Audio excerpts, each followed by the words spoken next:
So I thought before we moved into Tlingit for the evening, it might be fun to just share uh, any of the things that we've been working on.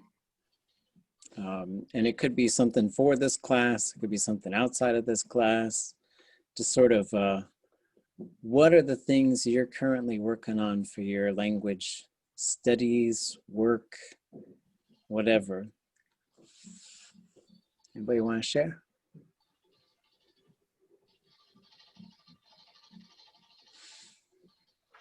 I'll share just a little bit here, but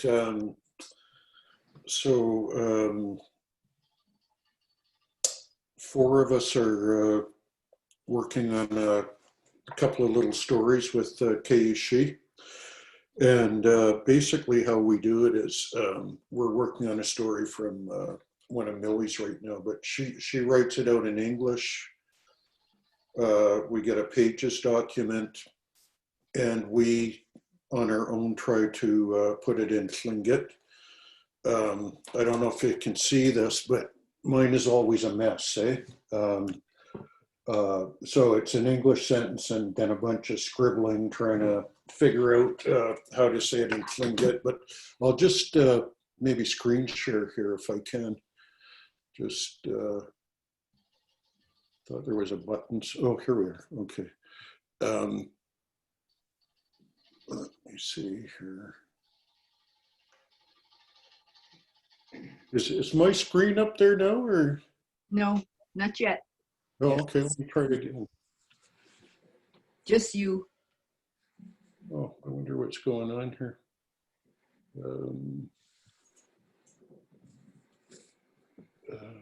Oh, here we are. Try that.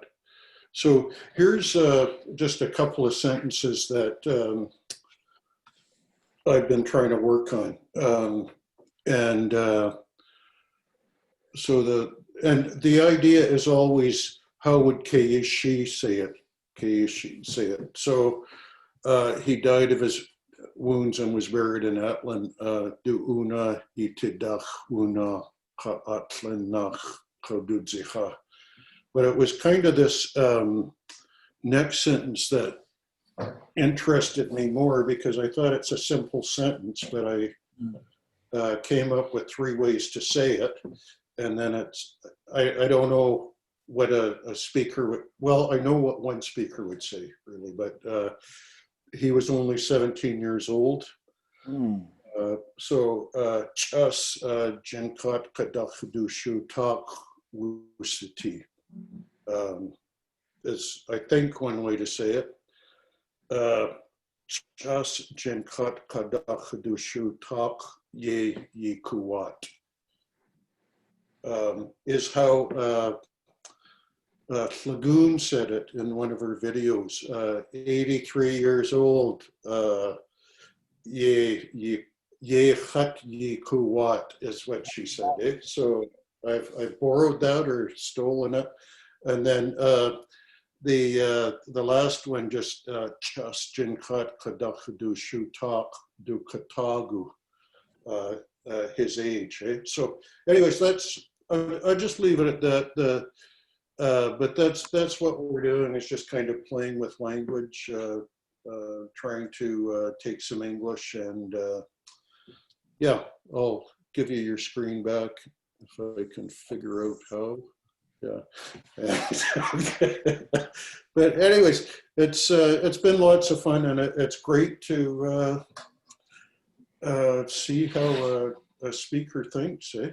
Which a lot of times is different than how I think, you know, totally. But yeah, so, okay. Yeah, I think you get a lot out of that, just sort of like posing a theory based, just like starting to put the stuff together. And it's Tlingit, so any little thing could become incredibly difficult. And next thing you know, you got like 6 different versions that you're trying to work through. And but then you'll take it to a speaker and they'll show you like a way. So yeah, that's really a good exercise to do if you have speakers to work with. So what's the right way? He was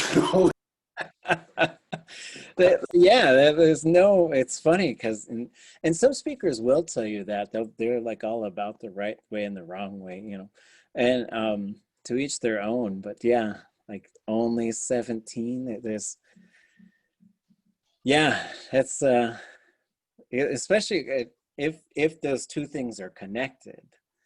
Like he was only 17 when he died, as opposed to he was only 17 when he had his first beer. Like those are two really different concepts. So Okay. one, you might be using a decessive verb just to sort of Oh, I see. Okay. Yeah. I Okay. like that "ichati kuwat" is like that's how long I am in terms of time. That's really cool to do it. Sometimes too, there'll be something so simple in English. Mm-hmm. And I know Millie, Joe and I we'll work on it for an hour, and it ties in with what you're teaching us, because there was a sentence in Millie's story the other day. It was, a car drove past me and stopped. And I don't know how long Millie and Joe took, but I worked at it and worked at it. But anyway, you know, same as Joe, you come up with different ways. And then Bessie's was ka yanach yawa kuch ka kliye yewuti. And it's just beautiful the way she all of a sudden, oh, okay. Yeah, that Yanach took me a long time to get in that context, because like I remember like I was trying to tell my kids like we already drove past it, and I just didn't know how to do it, and I can't remember who, it might have been Nora, maybe George, and yeah, they said we already went past the store, and so that but it's a different Yanach than the Ach Yanach, you know.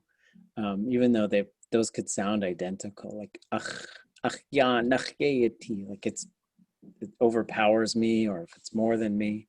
But then that one is just the ya and the nach. Yeah, that's a good one to know. Because I think we had that earlier, like I went past the store or I walked past it. Like so you could say something like ach tuas hun hundaki hiti dechokut. I wanted to go to the store, but I walked past it. No. So everything that you are teaching us, it's really good, because you tie it in. And yeah, anyway, Okay. So another one she gave us just last week was the difference between Shayadi Hain and Otlain. And it, which was, of course, I was the only one with Shayadi Hain, but it was picking berries, eh? Is it Otlain, Clip, or Shayadi Hain? And which it's Otlain, because Otlain is more for help me out here, Colleen or Millie, but it's more for like massive things, where Shayadi Hain would be a lot of little things, eh? Like if the berries were one by one, it would be, but you don't talk about berries that way, really, eh? So it's stuff like that, eh? That it's really neat. She said, if you're not going to count it, it's Otlain. Oh, yeah, okay. Yeah, that makes sense. And then the sha, like they should all have, it's like they all have a little head. It's a bunch of little heads moving in a mass. That's how the verb works. So like the ha part is to move in a mass, and then the sha is the heads. And so that's, you know, but I've heard people say shia dehain, like even elders, for something that I wouldn't think of as having. So it's not like a hard and fast rule, like it's got to have a head, but it's sort of, I like that. Like you got to count them or see them kind of individually moving as a mass, as opposed to just a big lump. And then yagay, in terms of like when it's yagay as well, because that could be either big or lots. And so it's really interesting to sort of, because we're at this point, I think here, where we're just doing lots of fine tuning and just lots of sort of really getting into the nitty gritty about like, and Tlingit's always got categories for things, which makes it just extra added fun. How do you say Oh, sorry. No, go ahead. Go ahead. How do you say great grandfather? Chagudach. Well, I've always, it just goes to like Klein or because and then you got to sort of step it into something else. Although one time I was talking to Tla'ustla Ida Kalmigan, we're just talking Tlingit and this. And I was talking about my great grandpa. So I was like, and then she just started laughing and she said, I thought you called me Big Granny, she said. But then once you get into the great, I mean, to do like the real emphasis thing, like I was talking to some folks who are Kagwantan on a phone call the other day, and I was telling them,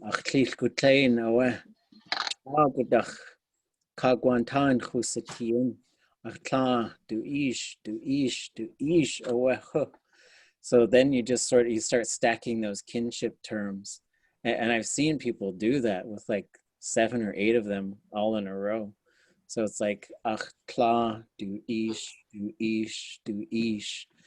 And same with when we talk about Frank Italio. I was working with Nora on Frank Italio. Huchain oe, do ish, oe. So that's her mother's father.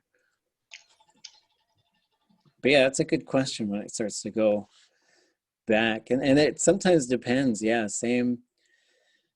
could be the same clan, it could be that Shish and Shish Kutlain, that's just getting up into an ancestor. And then you could just sort of, if you need to walk people through where it's at, you could say, Achish Yinanach, Achkla Yinanach, and then you could just sort of walk through the kinship from there. You can even walk way over to someone else. You could say, Ha'aweh, Achkla, do ish, do glok, do yit. So that's my mother's father's sister's son. And then you're sort of pointing out how you're related to people. I wanted to say that I understand that there is a distinction between Shayadahain and Atlain, but I didn't grasp exactly what it was. So there's Atlain berries. Would you, if you're out picking a bunch of blueberries, it's Atlain. Yeah, like there's a whole bunch of them. Uh-huh. And, but they're all kind of together, sort of. I didn't catch that part, Millie. Oh, she said something like, yeah, berries would be plain because it's kind of in a lump and you're not counting them. And she did quote somebody who said, you don't pick berries. So if it's something like, say, a herd of caribou where caribou are running by, you would say Shaidahain, but not berries. Okay. It's kind of in a lump. Okay. Because I think I've seen Shayadahain in like talking about Kedla D in stories and stuff like that. So, okay, gonna chish. Yeah, are they moving as a group or is it just one big lumpy mass? If it's a big lumpy mass, then that's more Atlain. That's what it seems like to me. Shayadahain, they're together, but they're still moving around kind of separate, or somehow they can be separated a little bit. I just wanted to share that when is there a lot of freezing going on or is it just me here? Every once in a while you freeze, Lance. So. Yeah. Oh, okay. Maybe it's our big winds that we have here. Anyway, I just wanted to share that it's just such a blessing to work with Bessie. And it's a really cool process because we each come out with something different, and sometimes it's really similar, and then other times, something will be like completely out to lunch or like from out of space, as Yesh Uchtla said once, but and very rarely, like never are we do we come out with something that Bessie has. So it's a good learning thing. Well, Yes, we did once. Yeah, Millie did once. But A Yahweh lock. Yeah, Keishi. So I get to work with her indirectly as well because she did a bunch of recordings for the Children of the Taku River Society, and I'm going through those recordings and writing it, and so it's pretty fun because I'm almost, I feel like a phone, and that, you know how a phone will sometimes try and guess what you're gonna say next, you know, and so they'll give her the translation, then I'll type it out what I think it would be, and then I'll go back and erase it sometimes, and so it's really fun to and just going through those processes, like I just learn stuff every time I listen to her and listen to the other speakers who were recorded for projects like that. It's awesome. Dasatsu Johan.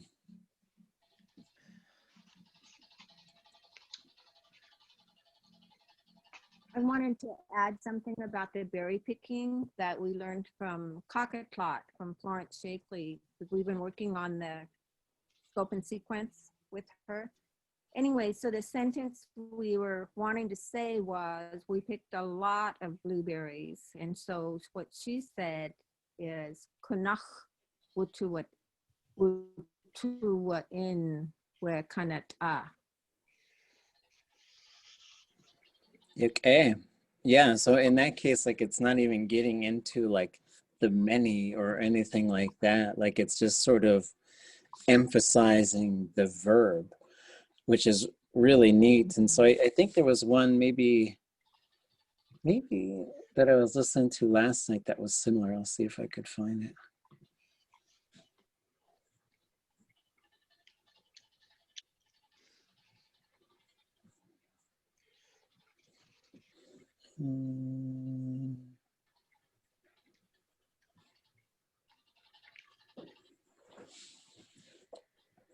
Oh yeah. So here was the sentence.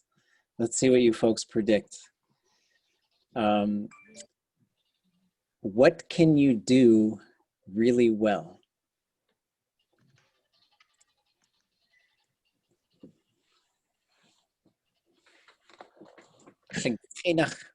I'll entertain some attempts.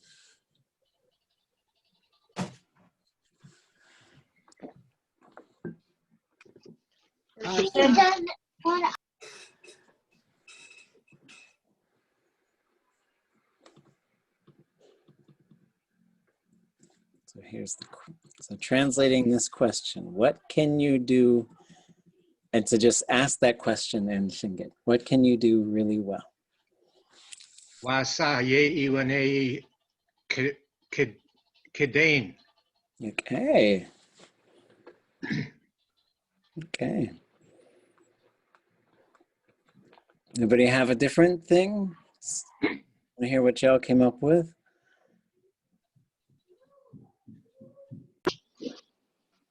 Talk away, sakate, fate, or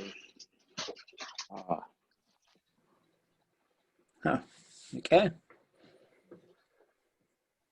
Anyone else?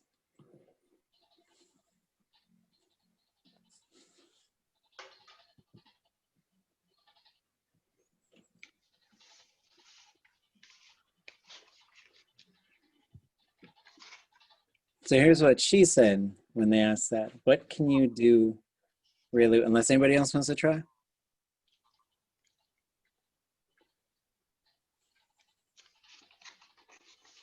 She said, Dasa tlach kedain ye da'ineh,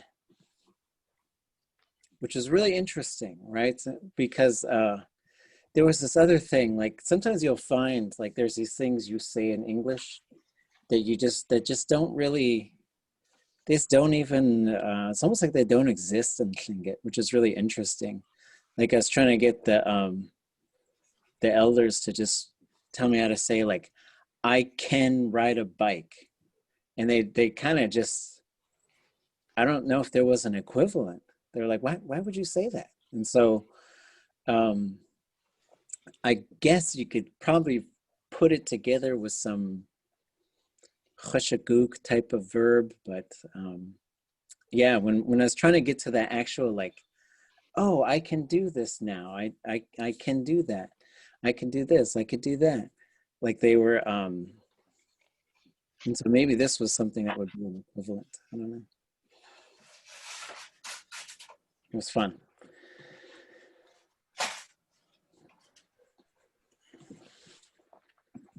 Anybody else? So I see you working on the translation assignment. It's going to cheesh. We'll keep going. We'll pick that. Jitooné, could you say that again? Yeah. Daat jitooné. I'll put it in the chat.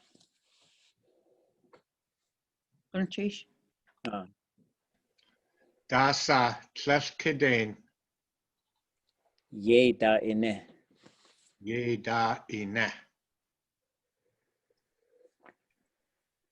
Which was, there's quite a few of these act verbs that are, when you put them in the imperfective, they could mean like I am doing it or I do it. What's Kidane? Well. Well, Tlingit. Yeah, not well. So, Kidane. Okay. I thought you asked, what do you do well? Yeah. Tlach. And Oh, tlach. Tlach. Oh, Tlach. Gonna cheese. So, Dasa tlech Kidane jitooné is what do you do not well, which would be a weird question to ask. Be like, I'm a sucky carpenter. I don't know what I'd say. But, yeah. Okay. Anybody else got a project you're working on or anything you want to share with us? Pataya. Good cheesh. I was inspired by Watsik Kla saying that she worked with the language nest today to share this conversation. So I've been working on these conversations with a bunch of people who are doing transcription.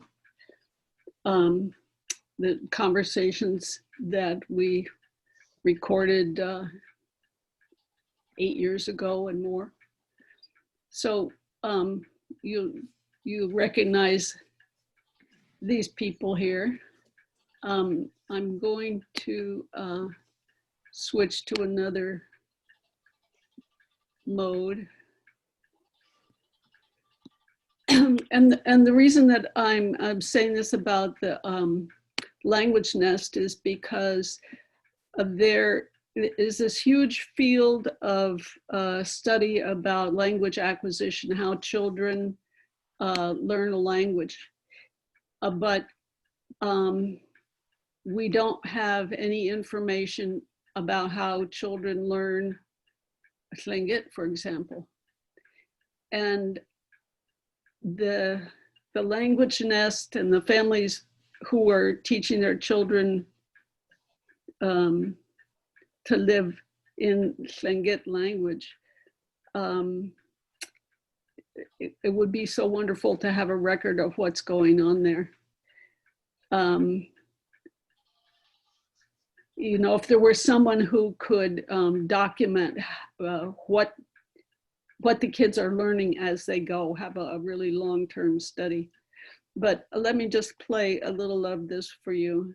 So we have the transcription in Tlingit, the speaker's name, and then the English translation. If you guys see things that need to be fixed here, let me know. Can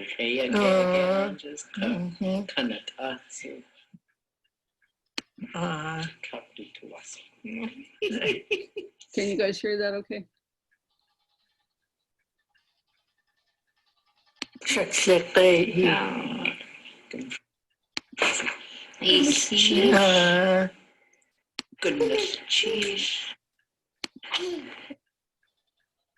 See how she's answering there?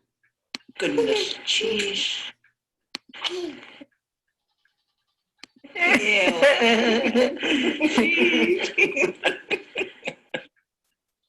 let me find another example of her talking.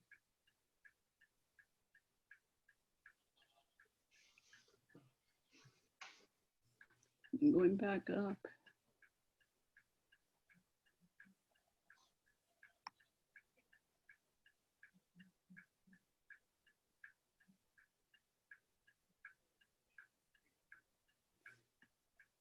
I'm gonna search.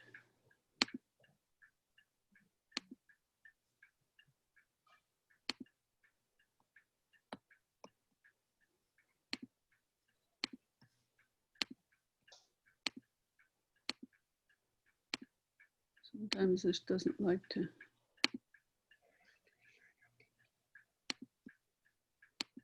No, I can't search.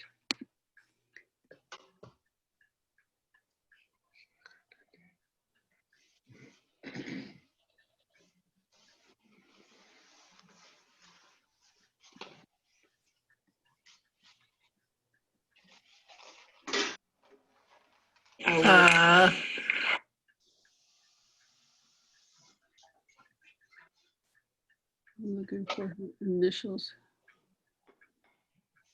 Aadé.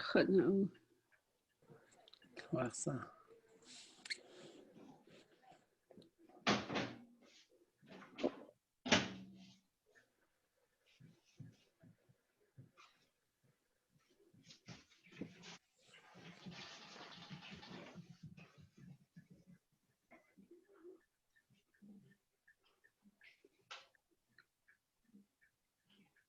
Okay, I'm just going to play a little of this.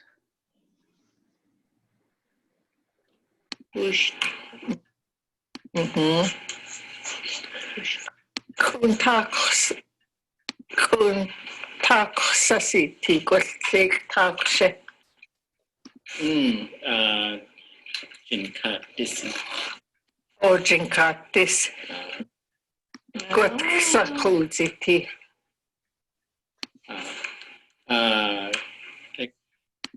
Enough May 18. May was the sak May singit kainig. Oh, ja, kom isha kosaya.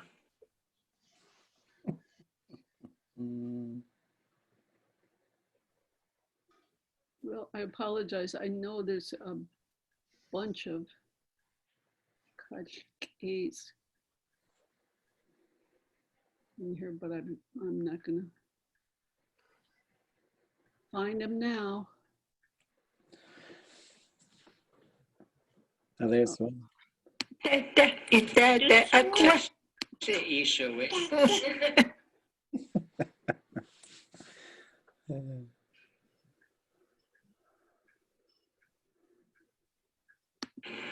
Hachia.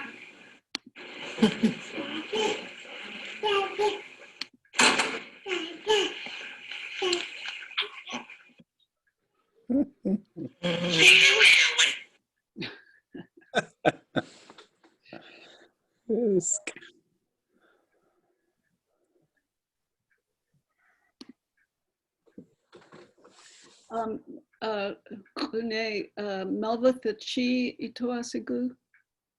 Melvathachige. Melvathachi?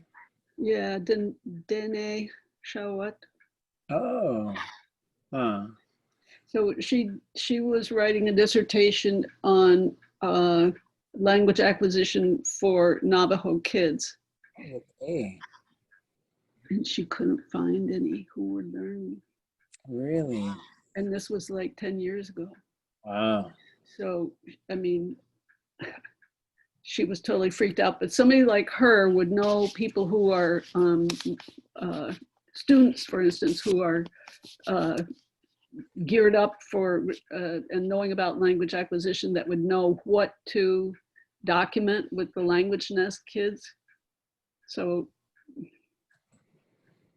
I mean, there's a huge, very, very valuable project that could be done. Yeah, we could really use some research in that area, because I'm pretty busy with like material production. Oh, Like yeah. I just kept notes with my kids and stuff, and just like, but just little fun things like we were at a ku'ik in Hudna, and Ava, she came and sat with me, and she was pretty young, probably one, maybe a little over one, and I was eating a king salmon head, and she's like, "What's that?" And I said, "Ashai." She said, "Ah."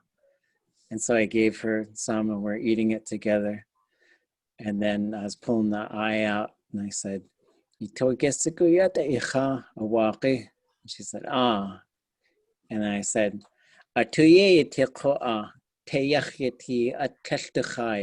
just. And so she put it in her mouth, and she spit out that little pit that's in the middle of that eye. And I said, and she said, "Goose, another one walk." And so it was really neat just to see that Yeah. mix of Mhm. and how it would come together. And they're such great translators, but like that production side, we're seeing a lot in the nest. Like we'd say "Itke qadishi."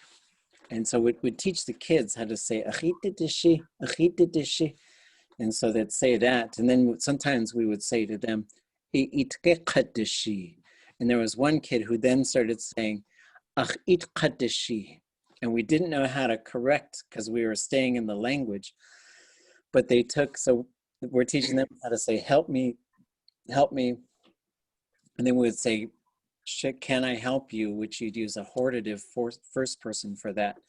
And then they're using, then they switched to saying, "Let me help myself." And then we couldn't figure out how to really correct it, but then they self-corrected after a while. But to see them start to shift the language themselves was really, really neat, and they would catch those differences too. Well, I'm not saying for you to do it because you've got your hands full. I don't know how much you're juggling, but in this window of time when the language nest is on Zoom anyway, right? You know, somebody could just Zoom in, and with a parent's permission, of course, but be documenting things that other people could build on. There's nothing out there for language acquisition for Dene languages now. Yeah, especially from birth. Like even Zeosh and I were talking about it when Khalqais was that age, and just talking about trying to, so I kept sort of rough journals and stuff, but just seeing like, what do they pick up and how do they use it, and then when they do use the language with me, and so yeah, it's really neat to see, because then I would also, if they said it in the language, I would always do it. So then I would eat their broccoli or whatever it took, so yeah, it's pretty neat. Well, should I get hold of Melgatha and see if she knows anybody who knows something? Yeah, that'd be great. And then we could talk about it later. Good. Yeah, sounds great. Yep. Okay. Oh, I've been doing some things. When I walk the dog in the morning, there's a couple of friends of mine, and I share a couple of Tlingit sentences with them. And they've even started to look forward to it. And then I text in Tlingit to my daughter, who's away at taking her online college at Virginia Beach. And I've been working on Aktatsin, the story. It's already translated. So that helps me to retranslate it. And even that is hard. And I've found that when I give up trying to get individual word meaning, I switch to just memorizing the phrase. And doing that makes me able to, at times, when I'm like listening to you speak Tlingit in class, I'll stop the English narrative in my head word for word translation because I can't keep up, and I'll switch to just looking for basic phrase recognition. And if I can, entire sentence coupled together while I keep going with you. And it's almost like being in a trance. And sometimes it works really good, other times not so good. But I realized that what was happening when I was dropping the English was I was beginning to learn how to think in Tlingit. Yeah, that's a critical juncture because I think it takes a lot of self-trust and group trust. It's like we're learning how to swim, and we got to finally just let go of the wall. It's like just let go of the wall, because I feel like people are just holding on to the wall and paddling and doing all kinds of stuff. But the wall is that translation to yourself, like and I think this is very common. You'll translate it to English, but then yeah, your brain can't keep up in that mode because it translates it into English for understanding, and then to English to clink it back for communicating. And so it's disorienting at least, and it's also just sort of overwhelming sometimes at most to just sort of move into that arena where you just go into the language and, like they say, and to really let it go, which is a challenge because that's how so much of our understanding of the world and communication and stuff takes place through English. And then to encounter things where like you're not sure what that meant, or you're not sure how to say that thing. So yeah, we'll just keep moving in and keep trying it out. But yeah, that's good. It's good to be aware of that space as well. Okay. Sure, kind of keep going. I wanted to, I'm not a scientist, but I've noticed something I think that is really interesting. My mom, her first language was Tlingit, and she learned English by going to school, and I could read and write very well. And I think she was in her 60s or early 70s, and she got a stroke, a massive stroke. And what they know about strokes today that I have heard is that it affects the language center. And so when she had a stroke that was really severe, she totally forgot English, but could remember everything in Tlingit. So my thinking is that the brain is so set up in such a beautiful way that the language centers, I think, are in different places for the different languages. Just by that little fact that she never forgot any Tlingit, but she couldn't remember anything in English. When she began to speak again, speaking both languages, the only trouble she had was she couldn't tell which language she was speaking in. But I don't know of any studies that have been done to find out if we have different centers for different languages. I kind of believe that we do. Okay.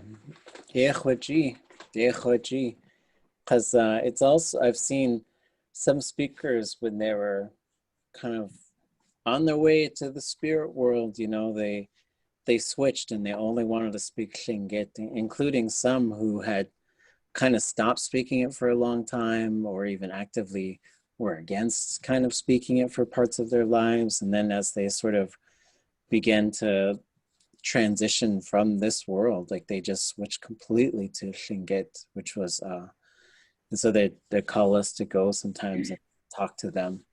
So it's really just fascinating stuff. Yeah, I think that if I ever hear about any studies like that that has been done, they know a lot about the brain, but I don't think they know everything yet. Okay.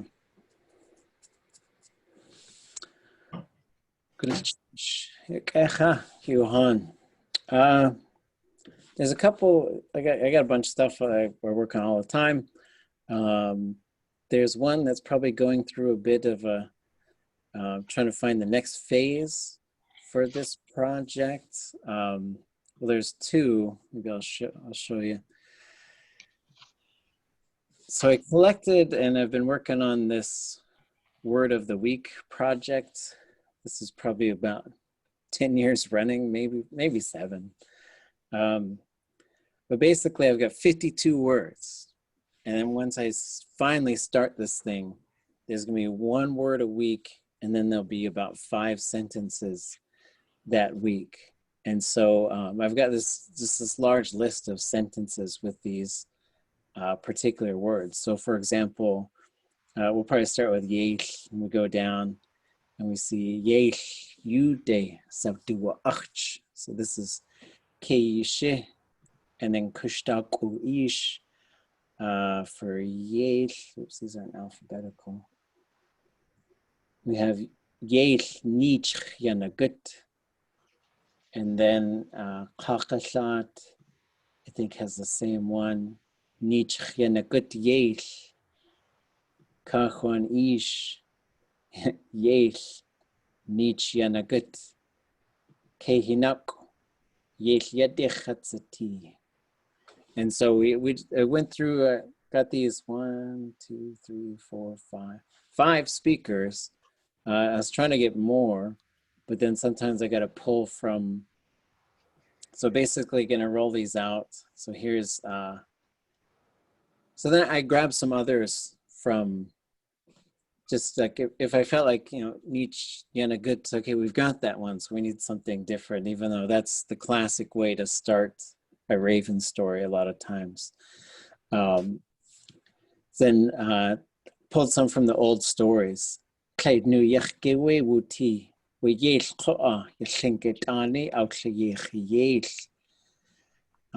from Susie James. And then that's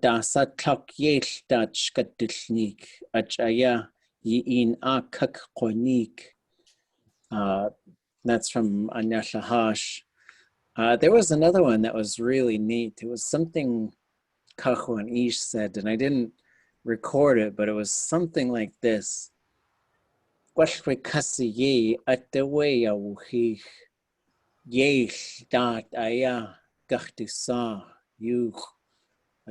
where something strange happens, they'll name it after Raven. They'll put like Yeshkachi or something on there.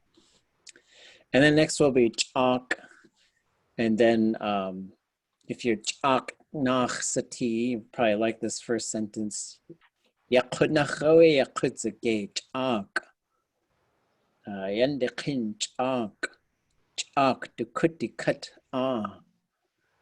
Goose to deo dekin, which ark. Ducklawedi at oo away, which ark. So getting this, I don't know, I was supposed to launch this thing forever ago, but got to line it up and then make a little video with each of these. So there'll be like basically a little slideshow that'll go through probably say each sentence a couple times. That's one thing.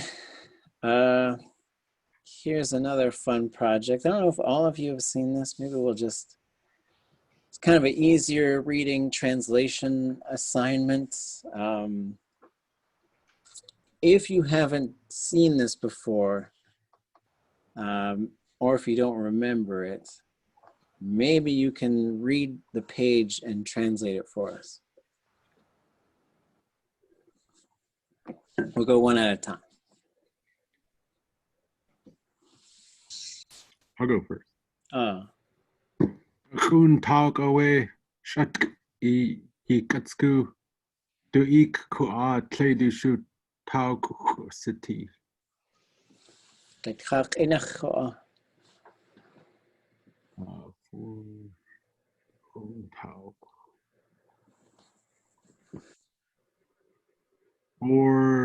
kids? 4 years old. 4 years old. Oh, 4 years old. And Chatkiatsku is a girl. Ah, The girl is 4 years old. the girl's 4 years old. And the boy is 6 years old. Her brother, though, is 6 years old. Yeah. Well. Oh. Someone else. Gook. Natu.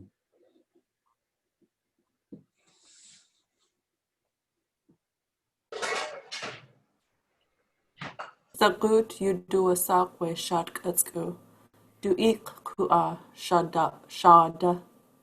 Okay. Sagut is the name of the little girl, and her brother is Shada. Sheesh. Itia. Gook. Natu.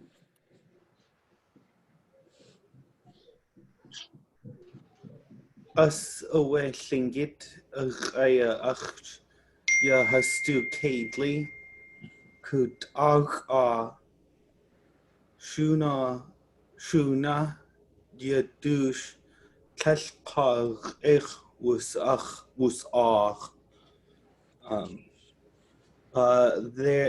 their dog only understands their dog whose name is Kutag only understands Tlingit. And then the cat doesn't listen to anyone. Yeah, well.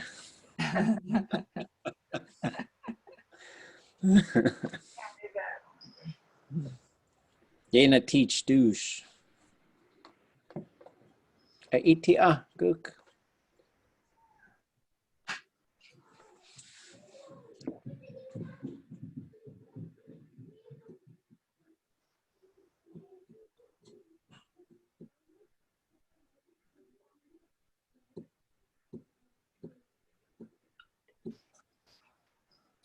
People watch this, they're going to think we're frozen.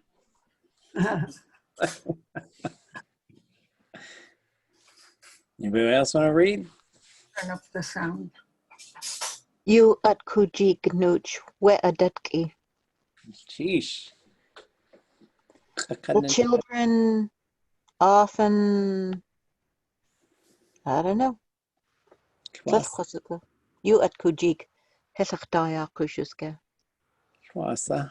Yisakuge Yuhan. Curious. Children are always curious. You at Kujik.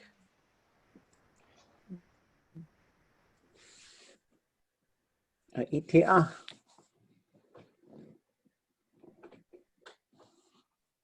Hastu Tlisk. Hedi day. Ya hasnaat. We at Yetki. Towards grandmother's house. Hasnaat.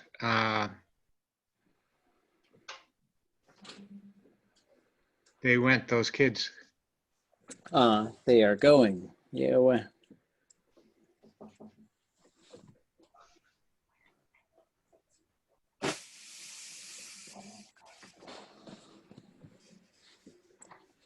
Itia koa gook.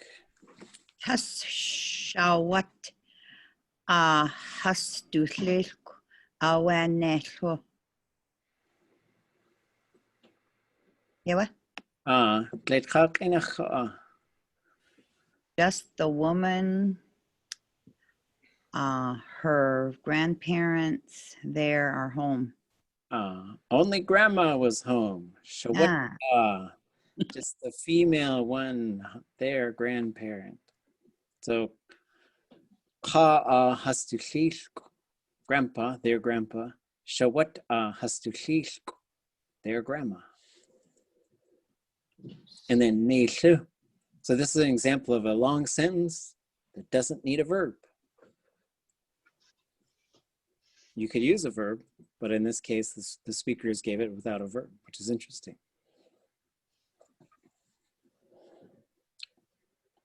Yidatqadu sadu tuasako tuwu.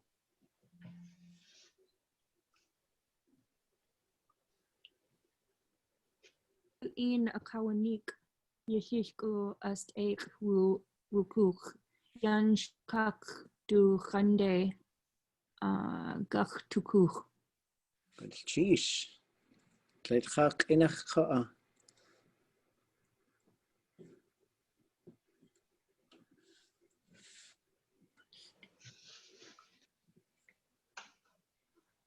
Oh, they talk to you, tell you things? Is that what we're doing right now? Yeah, so translate it. Okay. So, yeah, they talk to you, tell you things is the beginning of it. What does that Um, say? hold on, Lola. Shishko, grandparents.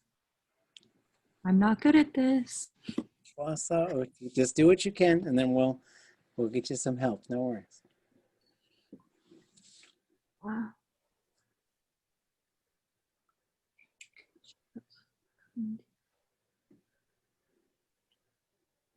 Okay. I don't know. Petrasa. Okay, hast du ihn akawanik? Whoops. She, in this case, when you deal with indigenous languages, it's pretty common that like you gotta follow the thread of who we're talking about, which sometimes isn't always clear. And so in this case, she tells them. So this akawanik is usually like to tell someone some information. So she tells them, can somebody translate that one for me? Anybody? Your grandpa went fishing? Your grandpa went fishing, right? So you can have a verb that's really just in its noun form and then some sort of motion verb after it and said, went to do that thing. Went dancing. Went fishing. Went hunting. Went to work.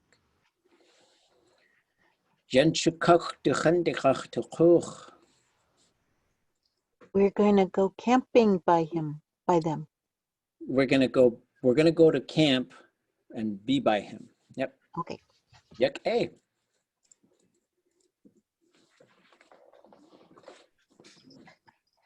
Atisa Kesh O2. Who didn't read? Astuyana di Kas Akawachuk. They packed their packs, their bags, I guess. Yeah, away. Yanati is a backpack. Kitatqa, Atisa.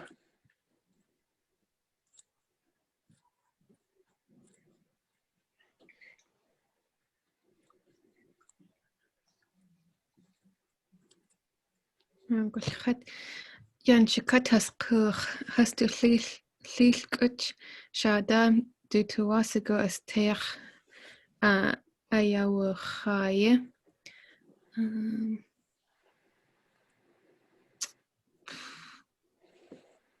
So I know the second part is the dog wanted to go fishing too. Yeah, no? So the Hastukilkuch, that's going to tell us who wants it. Oh. The grandpa. So grandpa wants the dog. The dog's name is the dog Shada, or is that the little boy? Okay. Marble. Oh, okay. Was that to go fishing with him? Yeah, well. So there's quite a bit packed into this one. Like we're seeing these different ways that speakers are giving us for like when this thing happened. So in this case, yan shukat haskuch, which is really interesting because like I don't even really know how that verb works, but I've heard them like this, where you're really just getting the root, which is really interesting. So we see the T on there so that they have arrived, but for some reason everything else is falling off the verb, right? And so I know I've heard it in other places. So you could say like nicht gut, and then you have something else. And so it's sort of like once this thing was done. And so there's probably some reasons behind that in terms of we're seeing sometimes it's in this sort of, we're getting the wukuchu or something like that on there. Hastikishkuch. So now grandpa is the one who's doing the thing. Shada du tuansagu astech ayawuchai. So when we have this tuwasagu, there's a couple of things to remember. One is we're going to have a possessive pronoun which shows us who wants it. We can also have a subject pronoun that says who is wanted. So that gets really interesting because you could say du tuwag chasagu. They want me, right? And then it could be, if you just said that, it could be like they desire me, but you could also, like I've heard speakers say things like, hastu tuwak isagu yeji. They want you to work. So it gets a little complicated sometimes, this tuwasagu. But in this case, du shishkuch shada du tuwasagu astech ayawuchai. Grandpa wants Shada to go fishing. And the ayawuchai is a verb to transport something by boat.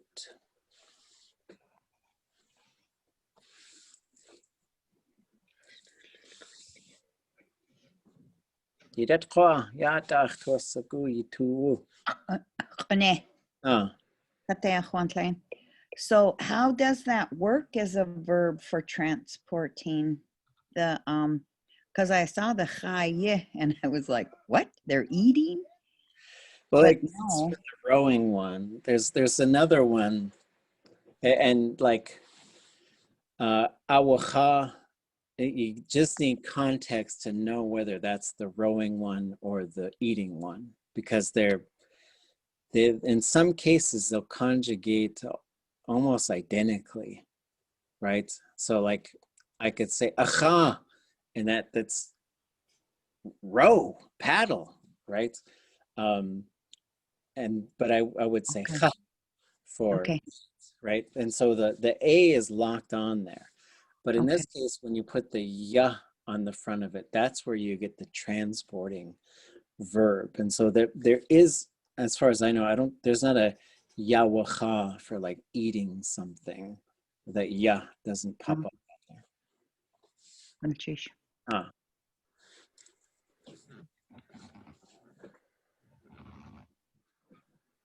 Anybody not read yet? Now's a great time.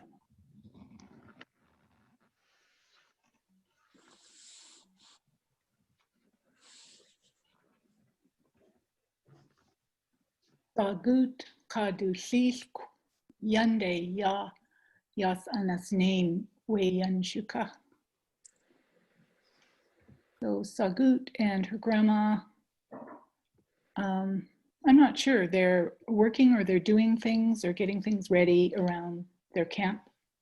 Yeah, well, so this is the progressive imperfective of, you'll get like yeausane a lot of times. And so yasanasnain is how you'd say like they are doing it right now. And this is the do it verb. So this is the official Nike sponsored verb of Tlingit. This works really well for clean your room, fix the table, you set the table, do the, all the things. Like once you say ye nasne, you're saying fix it up, make it, do it. And so sometimes like this could be a handling verb, this could be all kinds of things. But then so you just say they are fixing up the camp is really what it means, right? So yersene would be like I did it, or I fixed it, or I got it to where it needs to be, which is really interesting because you could say itikadnaste. Fix up, clean your room. And so it means to just do, but yeah, so that's getting the camp ready. Because if you yun, well, the yun is what does it. Yunde is to, like you say, yun, are you ready? And then you could say yun khwasane. I got it prepared. I fixed it up however it's supposed to be. So yun there, the last one is finish. Well, they are related. The second one, the one without the accent. That one's yun shuka. That's the camp. Yun shuka. So yun shuka is camp. Yep. That's the word for camp. Some people would say at'an if you really wanted to specify fish camp or where we work on our fish. But yun shuka is just generally camp. And it's really like out in, kind of means in front of the shore. But then this yun, when it pops up before the verb, that usually means to completion.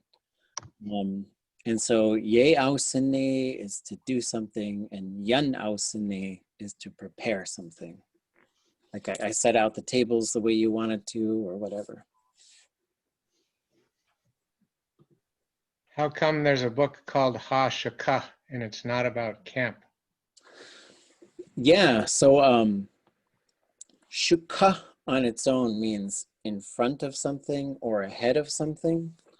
So the ways it could work is you could say Yak shuka yenagwin wekit. There's killer whales swimming in front of the boat. So like here's the boat, they're in front of it swimming along. It could also have to do with time. So I could say, Akshukat yan yisecha. You ate all your food before I did. You got done before me. But then when we say ha shuka, it means in front of us. And that's a word for our ancestors. But in this case, yun shuka, the yun part is also the shore, but it's sort of the shore like from the ocean side. And so when we put the shuka and the yun together, it's the word for camp. But as far as like how it works, for me, it sounds like I'm coming up to the land, and it's kind of maybe just right back there or something, I don't know. Good question.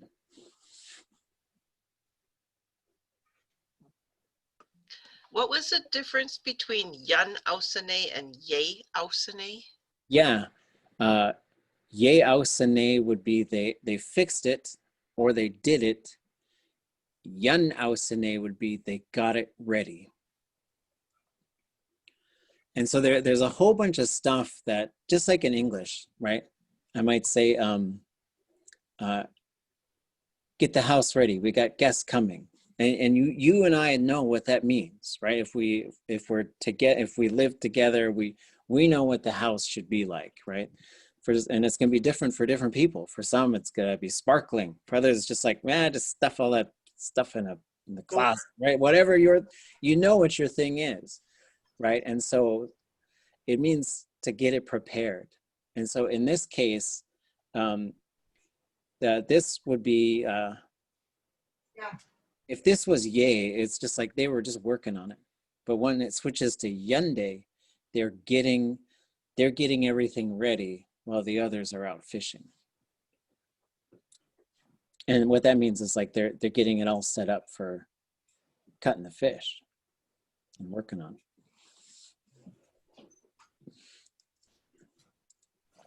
it. Okay.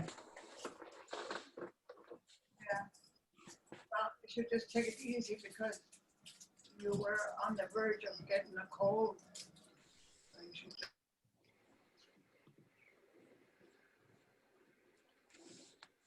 أتساي تتقى ياتقى.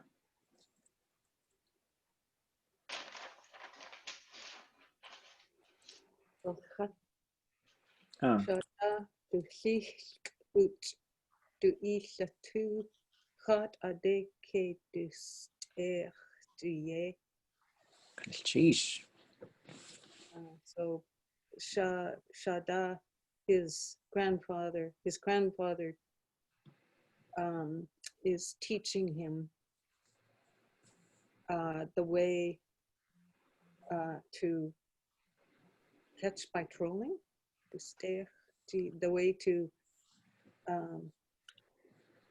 catch fish with a pole. Dust'eix. Yeah, well, like a steich is like you're kind. It just means to fish with a hook, but it's also one of these sort of.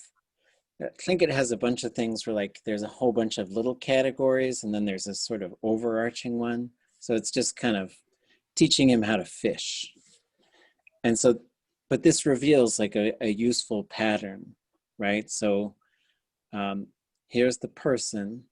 Du kuch, there's the one who's doing it. Du latéew, that's the cake dialects. Other places would say du tu. And then in this case, the chat is outside of the aadé, which is interesting. But you can basically say aadé, verby, yeah, how to do that verb.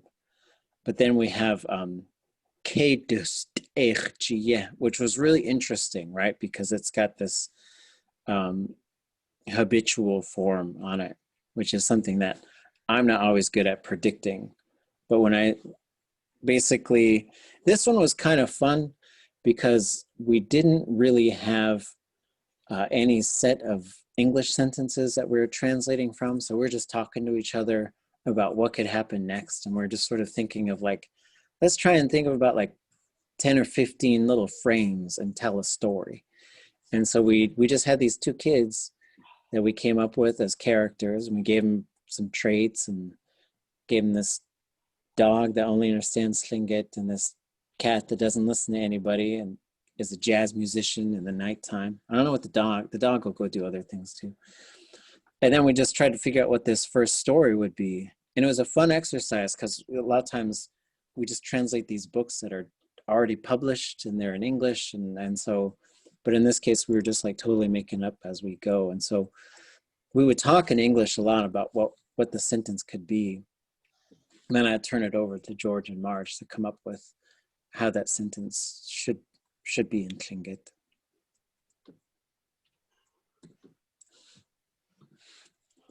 So what is the K doing? That's a good question. I'll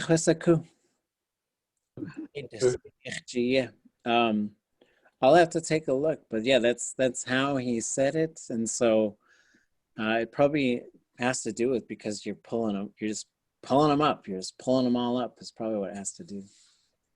Yeah, that's a good question.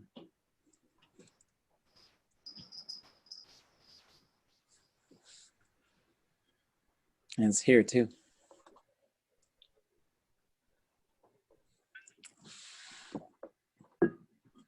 You want to read this one? I'll do it. Atlent a ke has audzit eich. Okay. They caught a lot of fish, a lot of salmon, king salmon. Yeah, well, they caught a lot of king salmon. And so the K was here as well. So I'll go take a look at that and see if I could find, like, I remember, yeah, he said it clearly in both cases. So it could be like you're hauling them up or something. I was just thinking that, is it hauling, like, you're pulling in all the fish? There's a which has to do with like really pulling that line up. But yeah, it's, with the gaff hook, pulling them up, maybe? well, anyway, I would expect in that. But it could be all like related to the motion. So we'll see. Oh, and those of you working with speakers, I had another one that I was trying to find the answer for. Hopefully I'll think of it in the next 10 minutes. I have a question about that last sentence. Could you say Shia de Hain? I think that would be fine. Either way I think it'd be fine.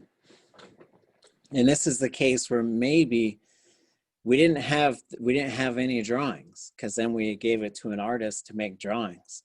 So this could be, in George's mind, there was just a pile of fish there.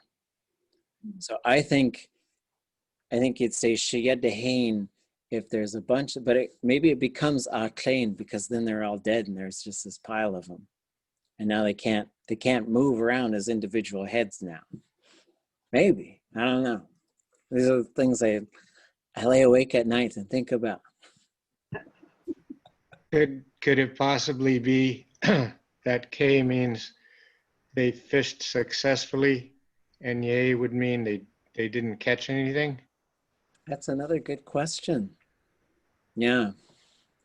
And so, because, well, that's a, Because some verbs use K and Ye like that, right? yeah, like upwards and downwards, right? And sometimes it's totally just built into the conjugation type.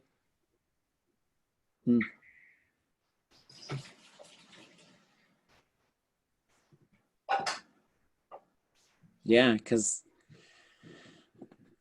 dust'eix is a na conjugation verb. So there's got to be, and it could be something where it's like the act itself has some sort of repetition built into it. That could be it, you know, like sometimes when they talk about, like let's take walking, for example, right? Like, this was in this set of sentences that I was listening to last night as well. So if you want to tell someone to go somewhere, you would say, like, usually you'd say aadé nagu, right? Go there. And if you wanted to tell somebody to walk around, you'd say atnagu. But how would you tell someone, like, here's something that they were working on at the Language Nest. As teachers were telling us, it's better for kids' development to tell them what to do, not tell them what not to do. So we were saying, don't run. But then we said, well, what if we just told them to walk instead of run? So what would the command form be for walk for one person? Not walk somewhere, not walk around, but if I were just to say, walk. Nagu. It wouldn't be nagu, which was interesting. Yagagu. Yagagu, right? So it switches to this ya-ga-gu form. And so another example would be kadain yaqaquh, drive carefully, right? Kadain yaqaquh. So it's this ga that just pops up. And so here's another, to just say like the motion, just go. And I think one of the first times I saw this was in the Forest Bear, City Bear book, where they're saying gishich, gishich, which is just run, run, and not even like any direction. You're just saying run, right? And so maybe there's something tied there for fishing. I don't know. I'll have to inspect it more, because what the perfective tells us about this is it's zero conjugation. So there's got to be another kind of fishing verb.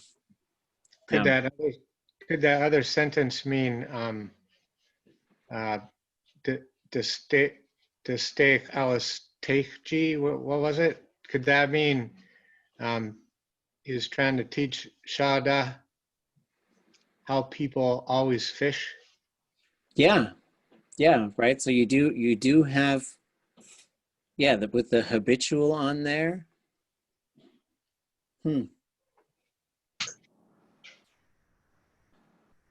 Yeah, I don't see anything in.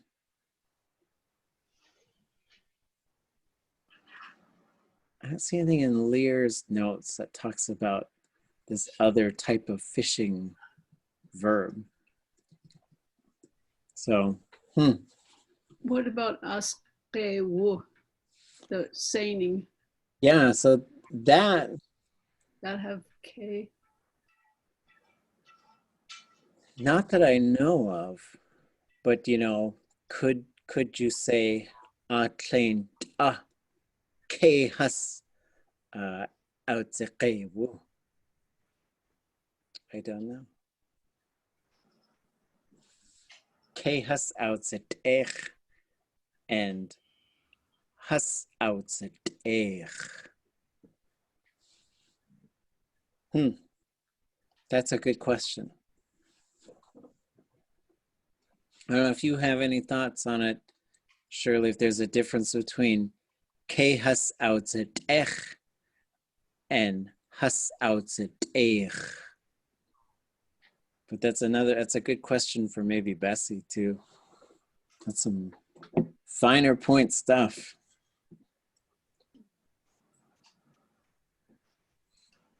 On Facebook, I saw a picture of Kenny Grant's boat when he was out seining, and it was just overloaded with fish. And he said he had to call the tender. So that was definitely Kunach Shaya Dehain. Yeah. Yeah.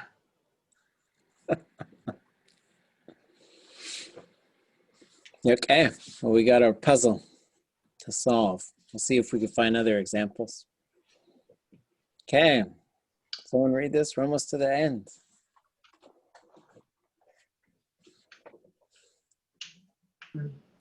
What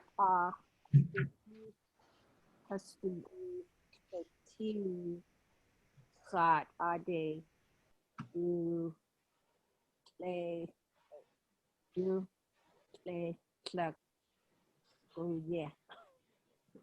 Okay. So their grandmother is teaching them the way to do something with that fish. The way to cut the fish, I guess. The way to do dust'eix. What about that? That's the key to unlocking this one. Yisakuaka aadé dust'eix. Cut it up for eating. Not quite. Got it? Yeah, that's this. And so this is one where like it's a pretty, it's a common verb in terms of because we eat a lot of fish, but it's an uncommon verb because it's for this specific thing. This verb is to remove the guts of a fish. And so there's some that are very specific like that, where it gets its own verb. And so a lot of times I've heard this as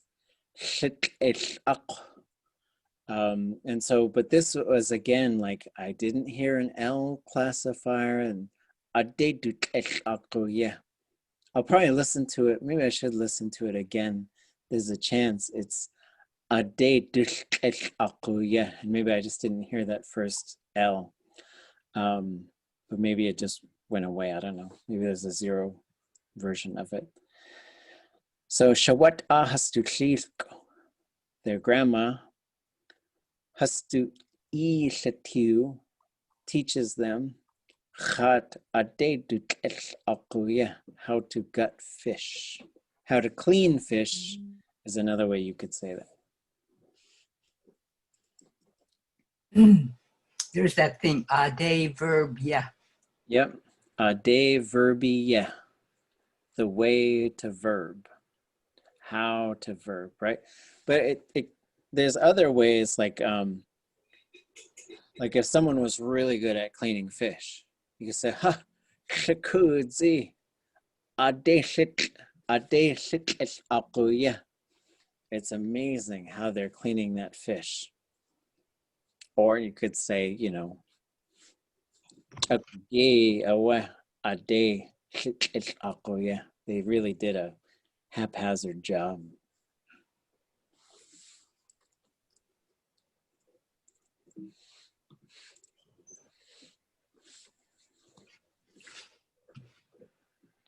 Yeah, this might be the last one. No, we got two. We got one more after this, I think. Better get cooking.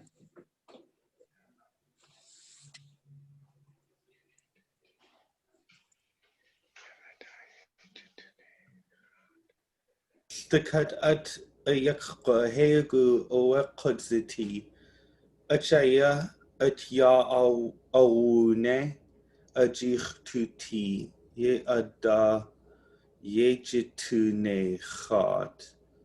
Okay. What is it? Everything has a spirit inside of it. What is it like? That's why.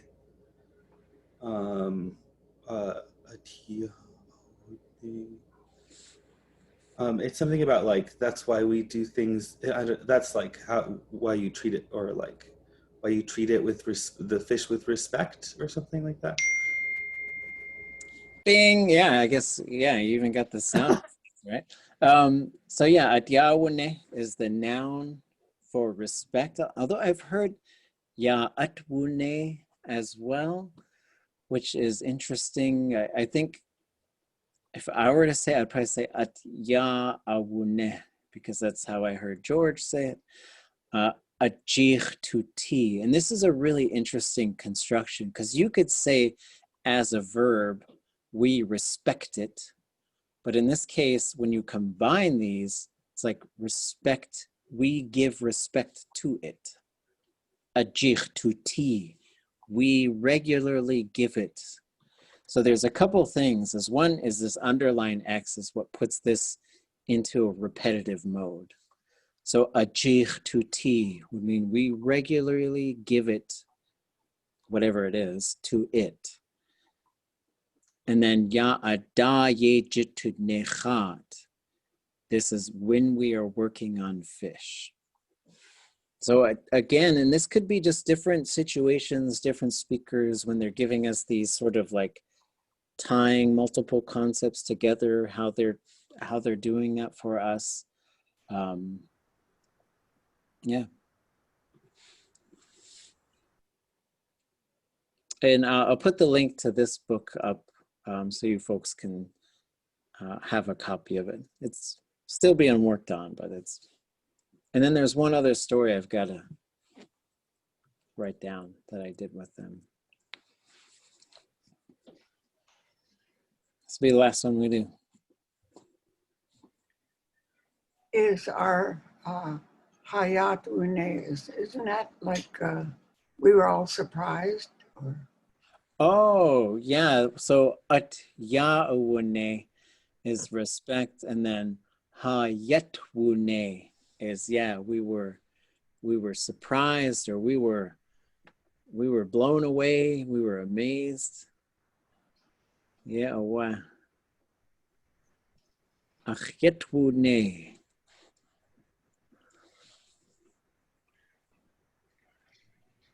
Sheesh.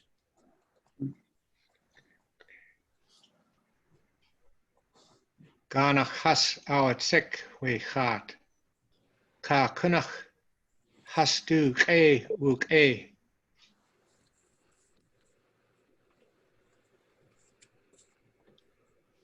Out sick. The fish on much they liked it. Ganach. Ganach.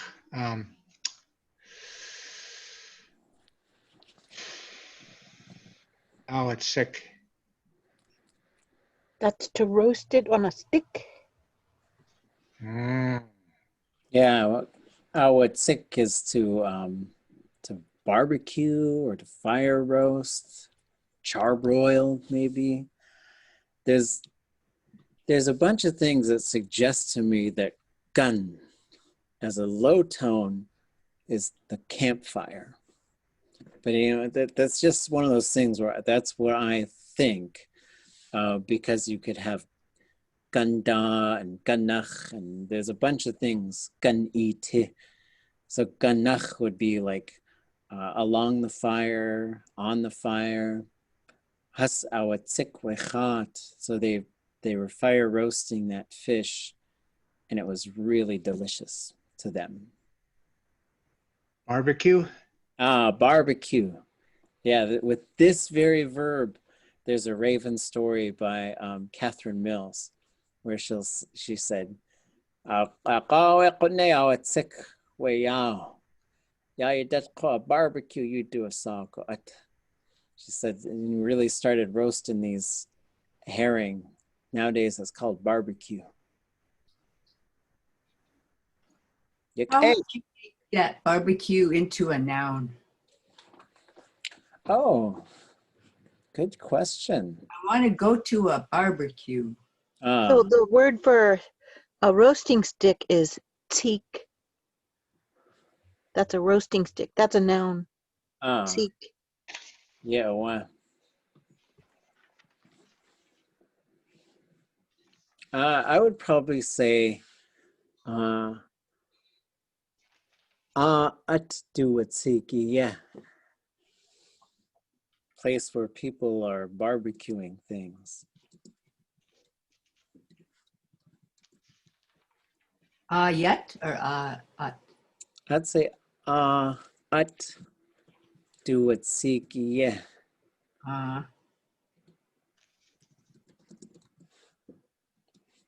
Goodness cheese. Wasai to Shirley barbecue again. Barbecue. Like, I want to go to a barbecue.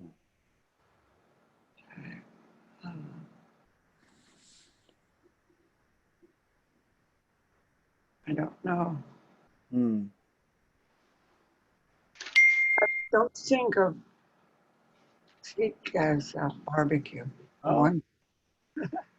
Cheese. I think it's different.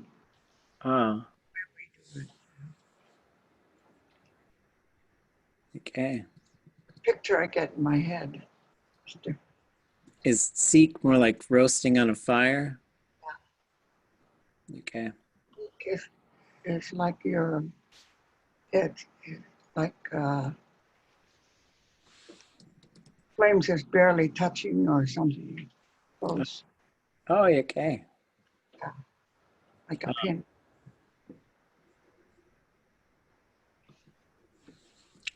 Cheese.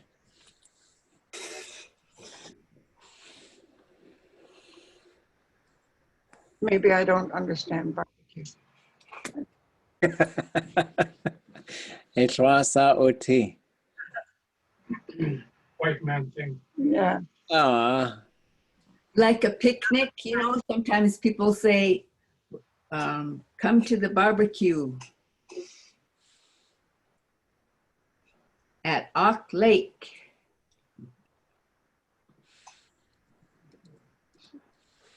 Even when they say that, it doesn't really mean it's a barbecue. Yeah. It means many things, I think. Oh, okay.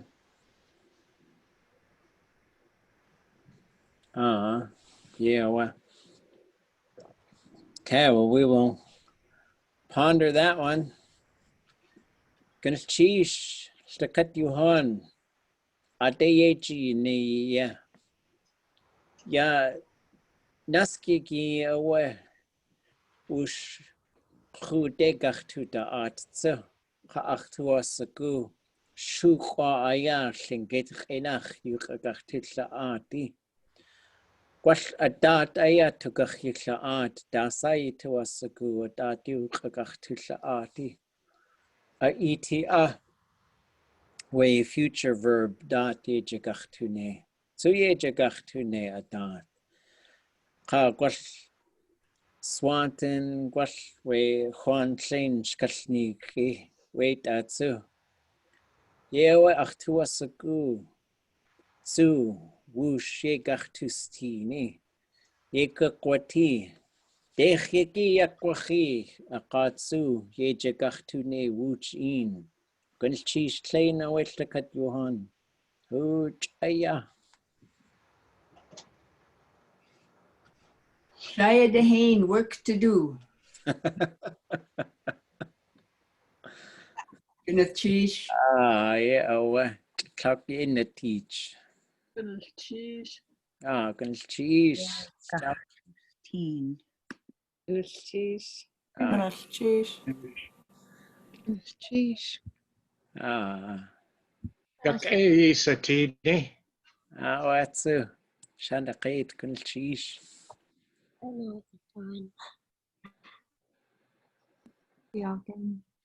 Equati. Cheese. Ekecha. Cheese. Cheese.